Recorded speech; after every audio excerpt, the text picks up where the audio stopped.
Sizzle. Sear, that slow sizzle sear. Yeah. I tell you about the slow sizzle sear? No.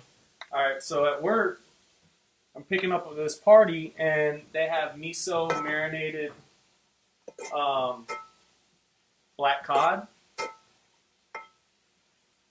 You know black cod, or the Is that a rapper? No, I'm messing around.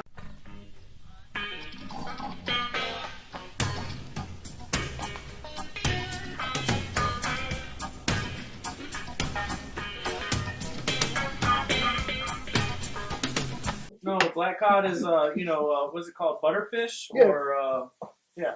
So miso marinated, so it's like sticky and sweet, Sure. and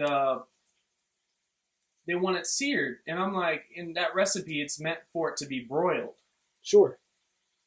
So 'Cause you rub I'm the talking fish. to the on-site chef. It's sitting in this watery ass marinade. Right. So I'm talking to the on-site head chef, and I'm like, he's like, if we could put a little color on that, that would be great. I'm like, Ted, man, it's sitting in that marinade. It's going to be a disaster out there. I got to sear like 300 pieces of fish. You really think that's smart? Can't we just like blast in the high heat oven? He's like, I'll check it out. I'll try it. So I take the fish all out of the marinade. I dry it off really as the best I can. And I test a couple. And I do it real high heat on a stainless steel pan. Should have probably did this from the center. It don't matter. Oh, because that's going to be Yeah, it's just going to contact it.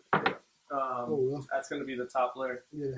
So the way I do it is I get the all-clad stainless steel, jack that heat up, and as soon as when that pan is screaming hot, then I add oil, Right. and then I sear the fish, and it's like slippery on there.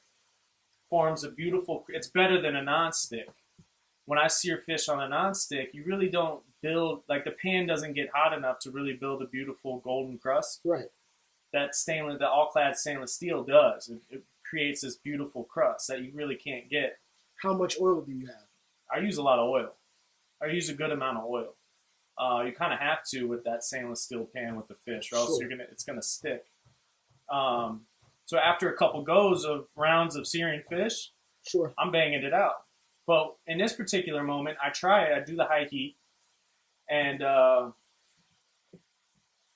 flip it, and it's beautifully seared, but it's like charred. Right. I'm like, it's too high of the heat. Sure. So I try doing less of a sear. It's still not looking right because it looks like more like charred than actually like seared or golden. Gotcha. So I lower the heat to where I do what I call the slow sizzle sear. It took me a few rounds to figure it out, but because of the high sugar content, you got to slowly build that crust. You want pepper or no?